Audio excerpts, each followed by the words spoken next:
Our senior spotlight continues tonight in Archer City, where everything was leading up to this year for the Lady Cats softball team. Coming off of a regional final appearance, state was on the mind. But because of COVID-19, they weren't even able to play their first district home game. Less than a week ago, the NCAA changed their recruiting guidelines in response to COVID-19 concerns. Instead of face-to-face visits, all recruitment moves to the phone or email until at least April 15th. It's called a recruitment dead period, and it's causing problems for Texoma athletes who are trying to get recruited. The transition into any new job can have its difficulties, especially in a global pandemic. But for new Henrietta football coach Michael Johnson, he has some added challenges, like switching to video chat to get to know his new coaches and players. Whether it's just coming out to a soccer field and kicking the ball around, or just tossing the ball around, athletic trainer Josh Burris says it's important to keep those muscles active so you're not risking injury if sports do return.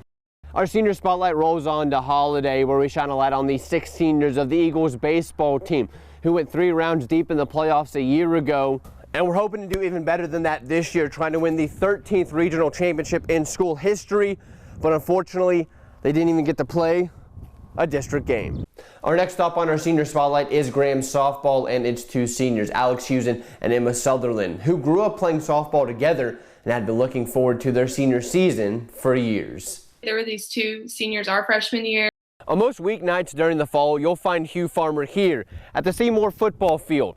But on Wednesdays during the off season, you'll find him here on the corner of California and Main inside the Green Inferno, the pizza truck he's been running for 3 years.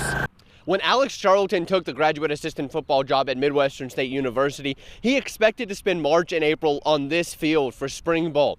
But instead, he's gone from the sideline to the front line. Federal government is also deploying approximately 1,000 personnel to New York. That's doctors, that's nurses, it's respiratory technicians.